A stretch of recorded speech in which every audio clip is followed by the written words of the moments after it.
ku social media n'ekivulu kye wagamba osoloza tewalabika kati kiki kyozzaako? Kyenzizaako nze sibula mulimu kubanga ndi musajja mugerengetanya ave Masaka buli ndabye obwetaavu wengenda nzize okulwanyisa obulimba obutambula ku social media. Ensi yaffe kati eyonoonyeserwa bulimba, omuntu akwata ekintu n'akitambuza amazima nga takinaako obukakafu ng'alimba. Mu ebyo nzize okuvolontiyalinga, nze nejjayo nga nze omuntu okujja okuwolereza kyempita obulimba n'okutyoboola kabaka wa Buganda. Nzize okutaakiriza ekifaananyi kya kabaka wa Buganda. Waliwo ebitambuzibwa ku social media nti omukulu Amisi Kiggundu yawaabidde kabaka mu kkooti ku by'ettaka ly'ekigo. Naye amazima ekyo kikyamu kubanga kabaka tawawaabirwa, kabaka tamanyiirwa, kabaka talaba mu kamwa. Ate amazima omuntu ayinza okubanga asinga okussa kabaka ekitiibwa, Ssaabasajja Kabaka awangaale nga n'enkumbi ku bbega. Enkumbi kitegeeza kukola omuntu aba bannayuganda emirimu, ndowooza yasinga okussa mu kabaka ekitiibwa. Amisi Kiggundu omusajja omuganda yeddira enkima jjajja wa Buganda tasobola kuwaabira kabaka.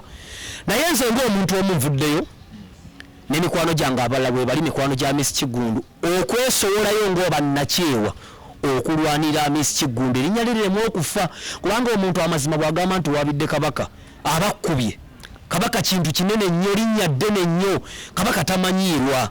So wonna we musobola okulaba ku social media nga batambuza nga bagamba nti Amisi Kiggundu yawaabidde kabaka, bannanga abo beenoonyeza byabwe, ebyo bya bulimba tebiriiyo era binoonya kutabula nkolagana ya Buganda n'Amisi Kiggundu saako ne bannayuganda, kubanga Amisi Kiggundu alina ebizimbe, alina emirimu akozesa abantu, banawulira batya nti yawaabidde kabaka. Weewaawo balina obutakkaanya ku ttaka, naye Amisi Kiggundu tasobola kuwaabira kabaka. So nze nga Dr. Tyamale nvuddeyo okwewa omulimu ogw'okulwanyisa obulimba obutambula ku social media.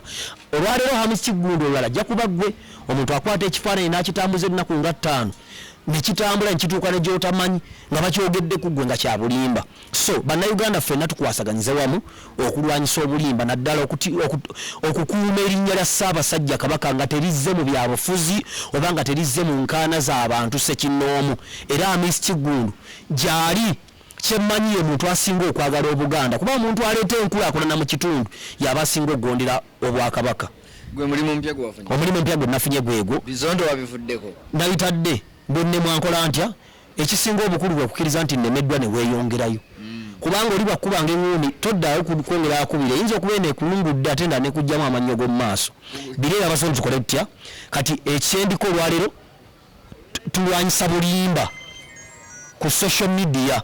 Hamu tannawaabira ku kabaka, era Hamu tasobola kuwaabira kabaka, era ne bannayuganda bonna obujjawa tasobola. Kabaka tamanyiirwa. Hamu wabusha kumachanga Hamu wabidde kabaka Tekisoboka, tekibanga nayo. Omuvaamu sisobola kumuvaamu kubanga tasobola kuwaabira kabaka. Tewali mugagga omuntu asinga okumanya omugaso gwa beene yoyo atandiseewo emirimu. Ebyobugagga bya Hamu byonna biri mu Buganda. Bwe bamuboola bw'aba alina ebizimbe bonna abagoloza, kuliko Banyankole bokka, kuliko Bagisu bokka, Abaganda abaliko bandisigaddeko. Singa Hamu awaabidde kabaka ebyaddala, kuliko omuganda yandize ku dduuka ali oba oggula ku supermarket yo. Tebakutwala nti bino by'olimu oli mu katemba ku ngeri gy'oli comedian. Ne bwe naafa bajja gamba nsaaga.